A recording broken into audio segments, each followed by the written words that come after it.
नमस्कार मेरे प्रिय विद्यार्थियों, आप सभी का हार्दिक स्वागत और अभिनंदन है।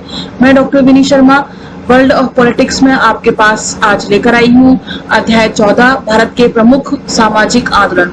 विद्यार्थियों, इस सामाजिक आंदोलन में हम आज इस पाठ में हम पढ़ेंगे अध्याय में कि सामाजिक आंदोलनों का अर्थ क्या होता है, इसके लक्षण क्या होते हैं, किसान आंदोलन का स्वरूप और लक्ष्य क्या है, औपनिवेशिक भारत में कृषक आंदोलन, भारत में स्वतंत्रता के बाद कृषक आंदोलन, समकालीन भारत में किसान आंदोलन और स्वतंत्रता प्राप्ति से पूर्व श्रमिक वर्ग आंदोलन, श्रमिक आंदोलन का उदय, विकास, स्वतंत्रता प्राप्ति के बाद की श्रमिक आंदोलन, ट्रेड यूनियन आंदोलन अथवा मजदूर संघों को शक्तिशाली बनाने के उपाय। इन सभी बिंदुओं को हम इस अध्याय में पढ़ेंगे। विद्यार्थियों, भारत में महिला आंदोलन और समकालीन भारत में महिला आंदोलन, ये हमने पिछले सेमेस्टर में हमने पढ़ लिया था। विद्यार्थियों, इस सेमेस्टर में हम इन बिंदुओं पर प्रकाश डालेंगे। विद्यार्थियों, हम देख सकते हैं कि भारत में सामाजिक आंदोलनों पर पर्याप्त चर्चा की जानी चाहिए। वास्तव में सामाजिक आंदोलन का विशेष प्रभाव लोकतांत्रिक व्यवस्था में ही देखने को मिलता है, क्योंकि सत्तावादी निरंकुश शासन व्यवस्था में सामाजिक समूहों पर कई तरह की पाबंदियां होती हैं और इन्हें सरकारी निर्णयों को प्रभावित करने का ज्यादा असर नहीं मिलता।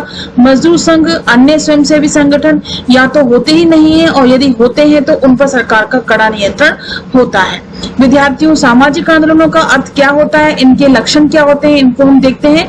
रुडोल्फ हेबरले हैं, वो कहते हैं कि सामाजिक आंदोलन को इस प्रकार परिभाषित किया है कि एक स्पष्ट लक्ष्य की प्राप्ति के लिए किया जाने वाला सामूहिक प्रयास। मतलब हमें कोई लक्ष्य प्राप्त करना है या हमें कोई अपना उद्देश्य प्राप्त करना है, उसको प्राप्त करने के लिए हमें समूह में संगठित होना होगा और उस समूह के द्वारा ही हमें सामूहिक प्रयास करना होता है।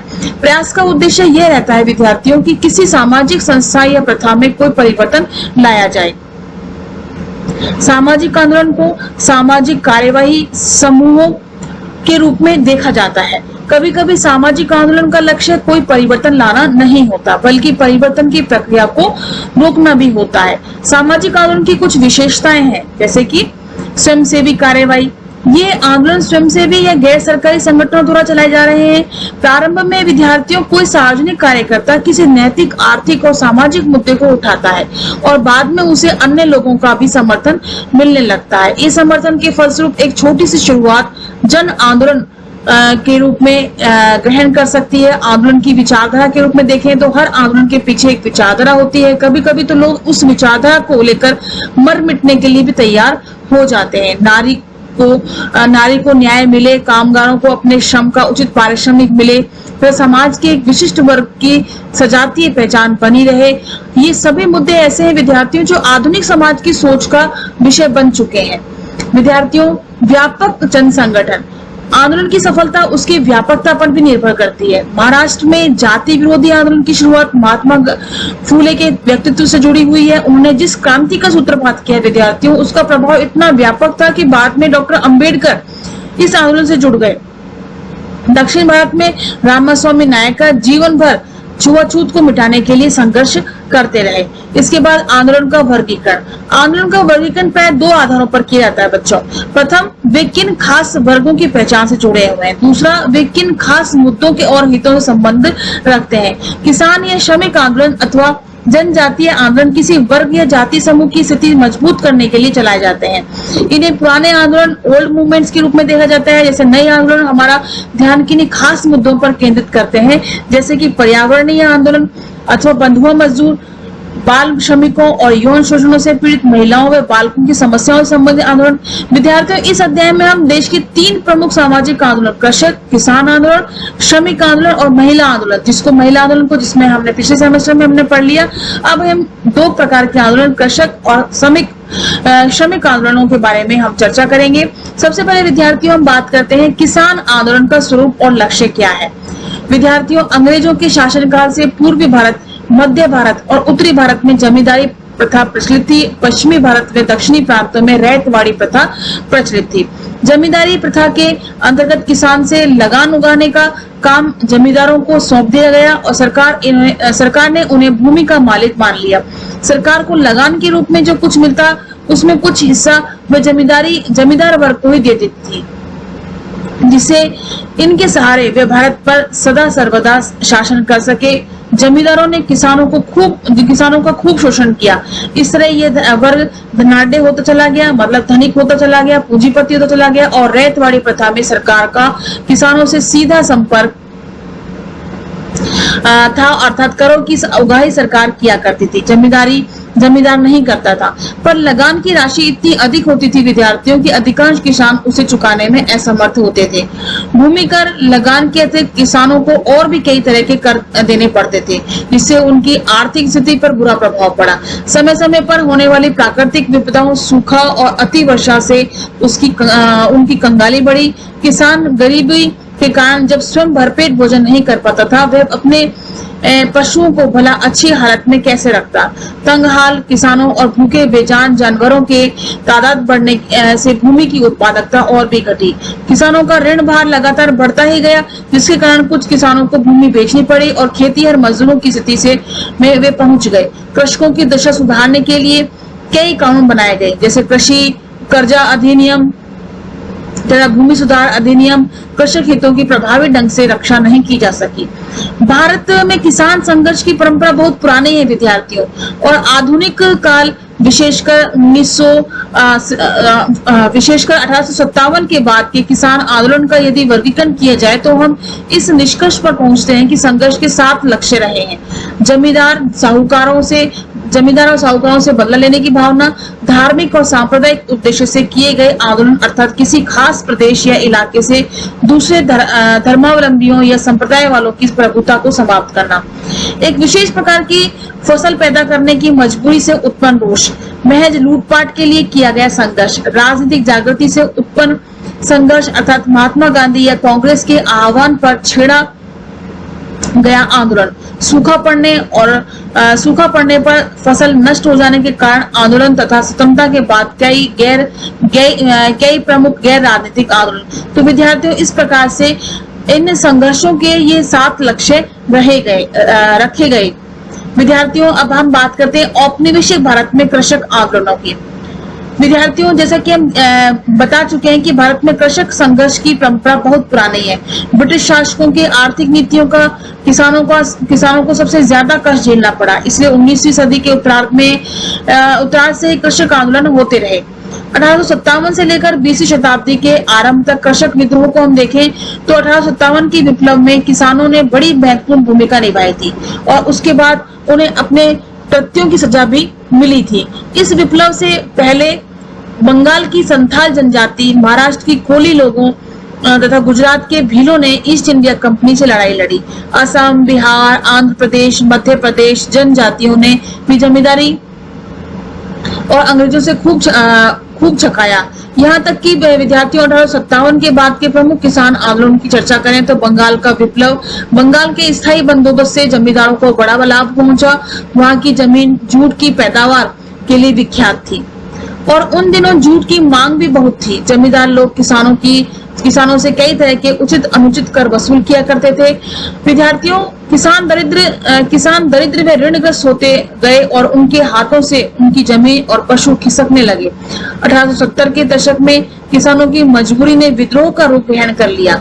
हजारों कृषकों ने कर देने से मना कर दिया। बंगाल के कई प्रदेशों और पुणे से लगे संथालों के इलाकों में अराजकता फैल गई और सरकार ने किसानों का विद्रोह सख्ती से दबा दिया, पर इससे अंग्रेजों की आंखें खुल गई। 1885 में बंगाल टेनेंसी एक्ट बना, जिसके तहत बहुत से किसानों को उनकी भूमि का मालिक मान लिया गया। इसके बाद विद्यार्थियों बात आती है मराठा आंदोलन की। 1875 में महाराष्ट्र के किसानों ने बगावत कर दी और इस समय वे बहुत तंगहाल थे। चूंकि कपास की कीमत अचानक नीचे आ गई थी, उन्होंने महाजनों पर धावा बोल दिया और रुपये आदि फाड़ डाले। रुपये यानी कि नोट्स जो होते हैं, है ना, रुपये। कुछ दिनों के लिए ऐसा लगा मानो वीर मराठों की भूमि में से अंग्रेजी शासन समाप्त हो गया और विप्लव शांत कर दिया गया, लेकिन सरकार ने दक्षिण भारत के किसानों को राहत देने के लिए कृषक राहत अधिनियम पास किया। पंजाब का विद्रोह देखें तो विद्यार्थियों 1890 से लेकर 1900 ईस्वी के बीच पंजाब के किसानों ने भी कई आंदोलन किए। पंजाब के किसान लगान की ऊंची दरों से परेशान थे, क्योंकि एक नियम के तहत उनके उपज का 50% तक कर के रूप में वसूल किया जा सकता था। किसान महाजनों के शोषण से भी वे दुखी थे, इसलिए उन्होंने महाजनों पर कातिलाना हमले किए। सरकार को यह मानना पड़ा विद्यार्थियों की लगान की दरें बहुत ऊंची हैं, और लॉर्ड कर्जन ने शासनकाल में यह सिद्धांत निर्धारित कर दिया गया कि किसानों से ज्यादा उनकी उपज का 1/5 भाग कर के रूप में वसूल किया जाएगा। इसके बाद विद्यार्थियों 20वीं शताब्दी के प्रथम 2 दशकों में किसानों के प्रमुख संघर्ष को देखें तो प्रोफेसर एन.जी. रंगा और स्वामी सहजानंद के अनुसार 1919 के असहयोग आंदोलन से पहले कांग्रेस ने किसानों की मांगों की और उतना ध्यान नहीं दिया जितना भारतीय उद्योगपतियों की जरूरतों पर। फिर भी 20वीं शताब्दी के प्रथम 2 दशकों में किसानों ने संघर्ष किए। चंपारण का संघर्ष 1917 से 18 के मध्य। चंपारण ने नील बगीचों के मालिक अधिकांशतः अंग्रेज थे, और जो किसानों से जबरदस्ती काम लेते थे और उन्हें सताते थे। महात्मा गांधी ने किसानों की स्थिति की जांच के लिए एक समिति गठित की, लेकिन सरकार ने समिति को अपना काम करने की अनुमति नहीं दी।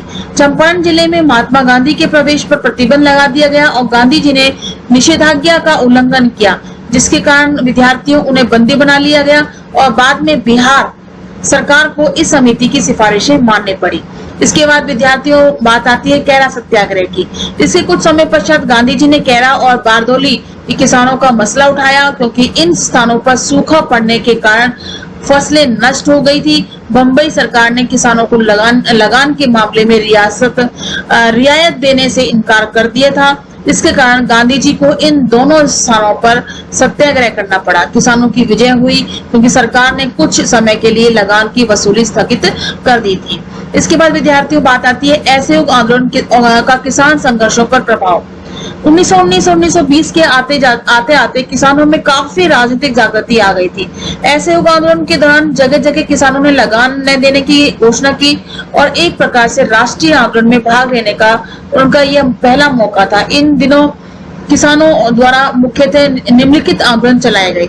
अवध के किसानों का विद्रोह। अवध के लगभग 3 लाख किसानों ने जमींदारों और सरकार के विरुद्ध बगावत कर दी। 1921 का अवध रेंट अधिनियम इसी बगावत का परिणाम रहा।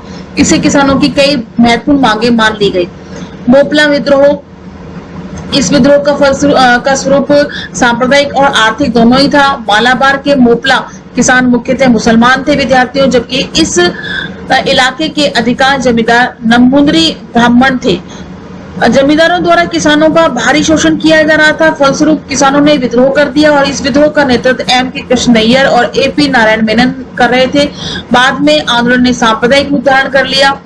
कोया लोगों का संघर्ष। फरवरी 1982 में असहयोग आंदोलन बंद कर दिया गया और महात्मा गांधी बंदी बना लिए गए और उन्हें 6 वर्ष की सजा दे दी गई। फलस्वरूप क्या हुआ, विद्यार्थियों के सारे देश में निराशा का वातावरण हो गया और दक्षिण में नरसित्तपन इलाके के कोया लोगों ने हार नहीं मानी और सरकार के विरुद्ध उनका संघर्ष अब भी जारी था। इस संघर्ष का नेतृत्व गोदावरी जिले के सीताराम राजू ने किया था। इसके बाद विद्यार्थियों बात करते हैं आका आंदोलन की। 1922 से 23 के मध्य के दौरान उत्तर प्रदेश के सीतापुर, रायबरेली और फौजाबाद जिलों में किसानों ने नादरी पारिक के नेतृत्व में एक जबरदस्त आंदोलन चलाया और इस आंदोलन के दौरान भारी रक्तपात हुआ। अंत में विद्रोह शांत कर दिया गया। कृषक संगठन और बारदौली के संघर्ष में असहयोग आंदोलन के बाद किसानों के कई संगठन बने और इनमें सबसे ज्यादा महत्व बिहार की किसान सभा का है, जो स्वामी सहजानंद के नेतृत्व में बहुत शक्तिशाली बन गया था। और इन्हीं दिनों गुजरात के बारदौली जिले में किसानों को दो और संघर्ष हुए। 1929 के आंदोलन का नेतृत्व सरदार वल्लभ भाई पटेल ने किया। यह आंदोलन लगान वृद्धि के विरोध में किया गया था। उसके बाद विद्यार्थी 1930 में महात्मा गांधी की ललकार पर बारदौली के किसानों ने सविनय अवज्ञा आंदोलन छेड़ दिया। उन्होंने लगान देने और सरकार को सहयोग देने से इनकार कर दिया। इन दोनों मौकों पर सरकार को आंदोलनकारी किसानों की मांग माननी पड़ी, जिससे किसान आंदोलन को बड़ा बल मिला। इसके बाद विद्यार्थी बात करते हैं अखिल भारतीय किसान कांग्रेस की स्थापना तथा 1937 के चुनाव। 1935 में अखिल भारतीय किसान कांग्रेस की स्थापना हुई और किसान कांग्रेस देश के सभी किसानों को अपने झंडे के नीचे संगठित करने में असफल रही। फिर भी अपने में यह कम महत्व की बात नहीं थी विद्यार्थियों की देश में पहली बार किसानों का एक अखिल भारतीय संगठन कायम किया गया। इन दिनों किसानों की कुछ मांगे थी। भूमि का मालिक उन्हें बनाया जाए जो खेतों को जोतते और बोते हैं। ग्रामवासियों के लिए यातायात, शिक्षा व मनोविनोद की सुविधाएं जुटाई जाए। देहातों में लघु उद्योगों का विकास किया जाए और सिंचाई परियोजनाओं का प्रसार हो। 1937 में प्रांतीय विधानसभाओं के चुनावों में कांग्रेस को विजयी बनाने के लिए किसान सभाओं ने प्रशंसनीय कार्य किया और चुनाव के बाद जब भारत के कई प्रांतों में कांग्रेस सरकारें बनी तो विद्यार्थी उन्होंने कृषि सुधार और पंचायतों के गठन को सर्वोच्च प्राथमिकता दी। जवाहरलाल नेहरू के शब्दों में कांग्रेसी मंत्रिमंडलों के प्रयत्नों से गांवों में नई चेतना का संचार हुआ। 1942 की अगस्त क्रांति में किसानों की भूमिका।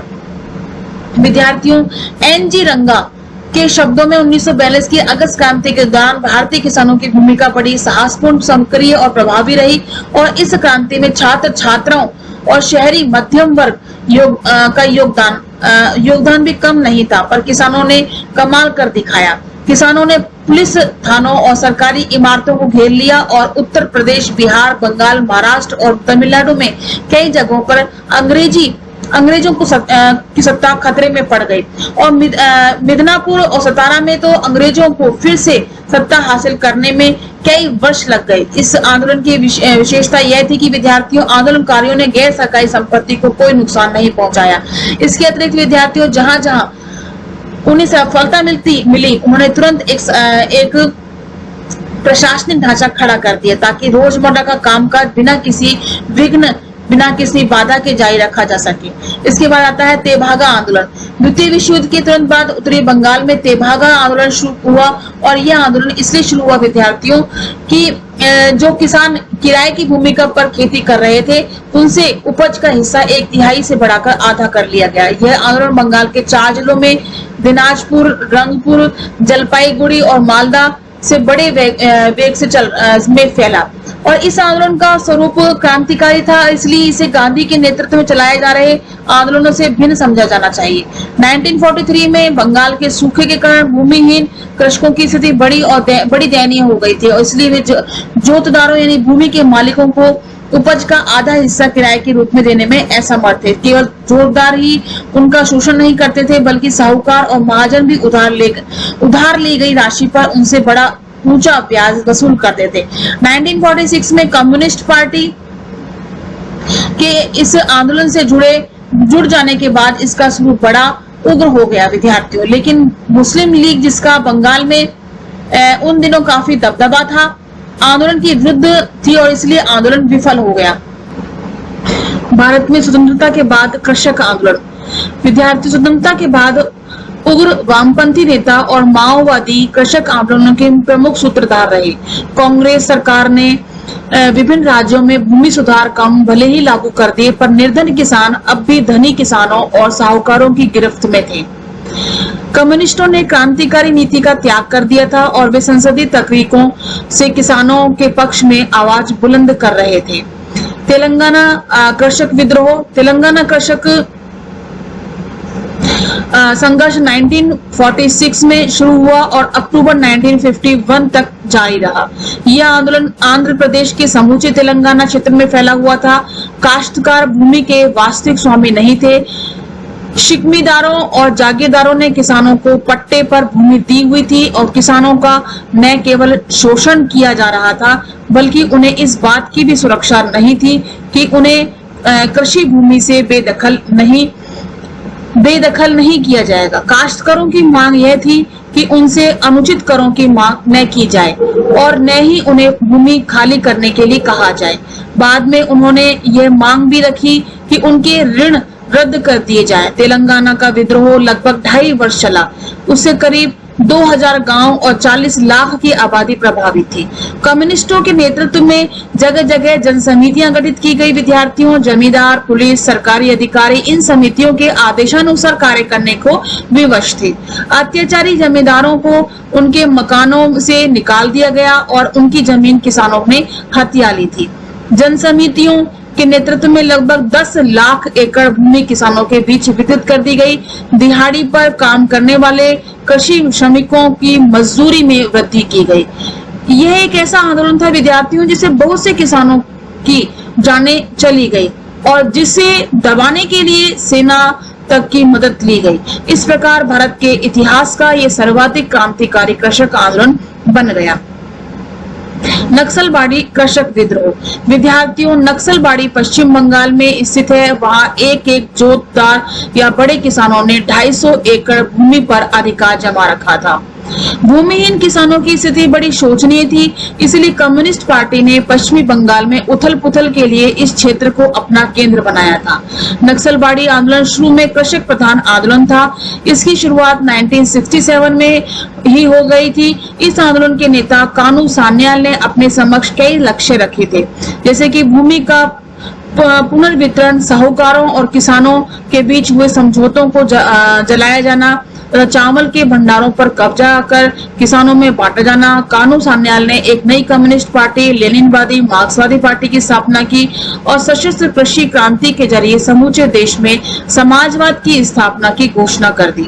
विद्यार्थियों, नक्सलबाड़ी आंदोलन के कार्यकर्ता चीनी नेता माओ सेतुंग के भक्त थे। उन्होंने जोतदारों को मारा और उनकी संपत्ति लूट ली। नक्सलबाड़ी विद्रोह शांत कर दिया गया और कई नक्सलबाड़ी नेता बंदी बना लिए गए और बहुत से भूमिगत हो गए, मतलब अंडरग्राउंड हो गए। विद्यार्थियों, समकालीन भारत में किसान आंदोलनों को हम देखें तो विद्यार्थियों पिछले कुछ वर्षों में महाराष्ट्र, गुजरात, पंजाब, उत्तर प्रदेश और अन्य कई प्रदेशों में किसान आंदोलन हुए हैं। शरद जोशी का शेतकरी संगठन 1979 और 80 में महाराष्ट्र में किसान आंदोलन का नेतृत्व शरद जोशी ने किया और यह एक गैर राजनीतिक आंदोलन था। विद्यार्थियों, शरद जोशी के अनुसार सभी राजनीतिक दल किसानों को अपने लाभ के लिए इस्तेमाल करते हैं और किसानों को अपनी आर्थिक लड़ाई स्वयं लड़नी पड़ती है। महाराष्ट्र के लड़नी ही होगी। महाराष्ट्र के किसानों की शिकायत है कि उन्हें अपनी उपज का पूरा दाम नहीं मिल पाता और 1980 के शुरुआती महीनों में यह आंदोलन गुजरात में भी फैल गया। विद्यार्थियों, गुजरात के पैसे वाले लोग किसानों की जमीनें खरीदकर यूक्लिपटस की खेती करने लगे और फलस्वरूप छोटे छोटे किसान समाप्त होते जा रहे हैं और जिससे किसानों में राजनीतिक चेतना बढ़ी। अप्रैल 1987 से गुजरात के किसानों ने एक जबरदस्त आंदोलन चलाया और उनकी मांग थी कि सरकार किसानों से सीधे कपास खरीदे और उन्हें उनके माल का उचित मूल्य मिले।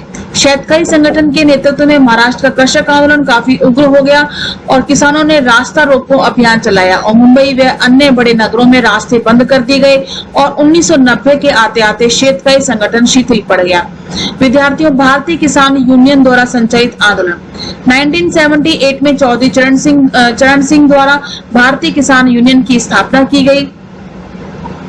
उनकी मृत्यु के बाद इसकी बागडोर महेंद्र सिंह टिकैत के हाथों में आ गई। 1987 में उनके नेतृत्व में किसानों ने शामली, मुजफ्फरनगर, उत्तर प्रदेश में एक जबरदस्त रैली की और भारतीय किसान यूनियन ने बिजली की दरों में वृद्धि के खिलाफ आवाज उठाई। इस आंदोलन में कोई जाति नहीं थी, कोई राजनीति नहीं थी, सभी किसान थे, सभी की मांगे जायज थी, इसलिए आंदोलन कामयाब रहा और सरकार को बिजली के दामों में कमी करने की घोषणा करनी पड़ी। 2 अक्टूबर 1989 को दिल्ली में वोट क्लब पर किसानों और जवानों की एक विशाल पंचायत आयोजित की गई, जिसमें पंजाब, उत्तर प्रदेश, महाराष्ट्र और गुजरात से बड़ी संख्या में लोग आए। ये आंदोलन लंबे समय तक चला। महेंद्र सिंह टिकैत शांतिपूर्ण संघर्ष में विश्वास रखते थे, फिर भी इन आंदोलनों में काफी आक्रामकता आ गई थी। उत्तर प्रदेश, पंजाब, हरियाणा किसानों की प्रमुख मांगे थी बिजली दरों में कमी की जाए, किसानों को अपनी फसलों का उचित मूल्य मिले। विद्यार्थियों, इस समय भारतीय किसानों की प्रमुख समस्याएं हैं कि हम देख चुके हैं विद्यार्थियों की आंदोलन के दौरान किसानों ने अपने हितों को आगे बढ़ाने का निरंतर प्रयास किया।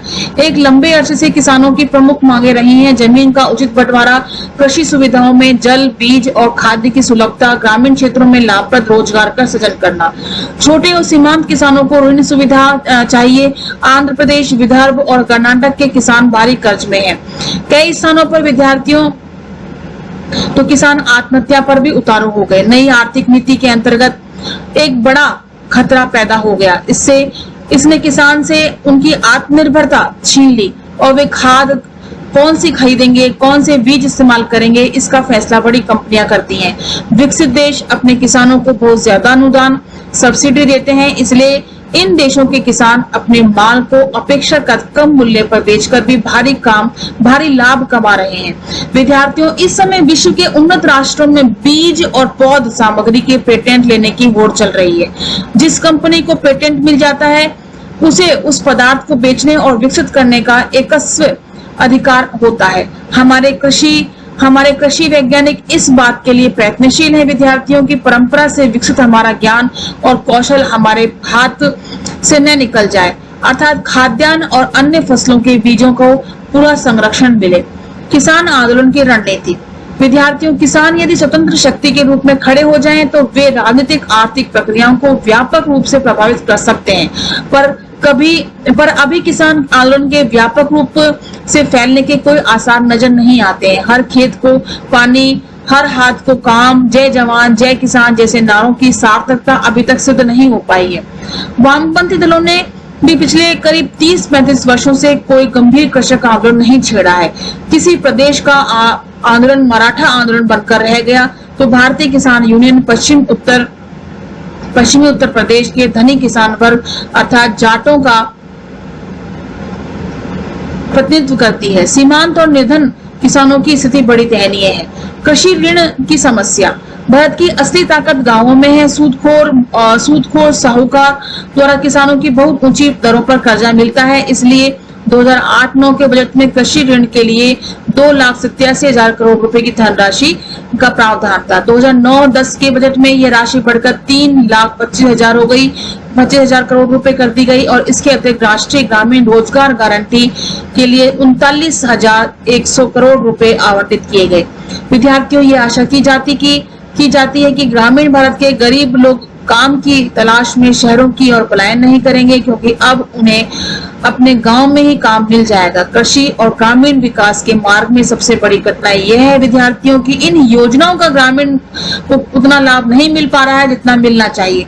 गरीबों के हितों की दुहाई देने वाले पश्चिमी बंगाल में 2006-07 के दौरान ग्रामीण बेरोजगारों को वर्ष में सिर्फ 14 दिनों का काम मिला। बिहार में 2007-08 में 22 दिनों का, 2008-09 में 26 दिनों का ग्रामीण बेरोजगारों को काम का मौका मिला। किसानों की आत्महत्या से जुड़े मामलों में यह तथ्य उजागर हुआ कि एक दलाल संस्कृति विकसित हो गई है जिसका सबसे बड़ा शिकार किसान ही होता है। ऐसे में क्या भारत भूखों, कुपोषित और गरीबों का देश बनकर रह जाएगा? विद्यार्थियों, इस प्रकार भारत में हम देख सकते हैं कृषि जो है कभी लाभ का व्यवसाय नहीं रहा है। यही कारण है विद्यार्थियों की देश में किसान आत्महत्याओं का सिलसिला जो है थमने का नाम नहीं ले रहा है। वर्ष 2012-13 में NSSO national sample survey organisation द्वारा प्रस्तुत किए गए कृषि से संबंधित परिवारों की स्थिति का आकलन करने संबंधी सर्वेक्षण से प्राप्त आंकड़ों के अनुसार हम देख सकते हैं कि 1 हेक्टेयर अथवा इससे कम जमीन वाले किसानों की मासिक आय औसतन 5,247 रुपए के करीब होती है, जिससे उनके घरेलू खर्चों की पूर्ति भी सही से नहीं हो पाती है। विद्यार्थियों, ऐसी स्थिति में प्रधानमंत्री नरेंद्र मोदी की आगामी 5 सालों में किसानों की आय को बढ़ाकर दोगुनी करने की महत्वाकांक्षा एक चुनौतीपूर्ण कार्य है और इनके लिए बहुत ही महत्वपूर्ण नीतियों का निर्धारण उनके द्वारा किया जा रहा है। तो इसके साथ ही विद्यार्थियों, इस वीडियो को हम यही समाप्त करते हैं। नेक्स्ट वीडियो में हम पढ़ेंगे स्वतंत्रता प्राप्ति के पूर्व श्रमिक वर्ग आंदोलन या श्रमिक आंदोलन का उदय और विकास। धन्यवाद एंड नमस्कार।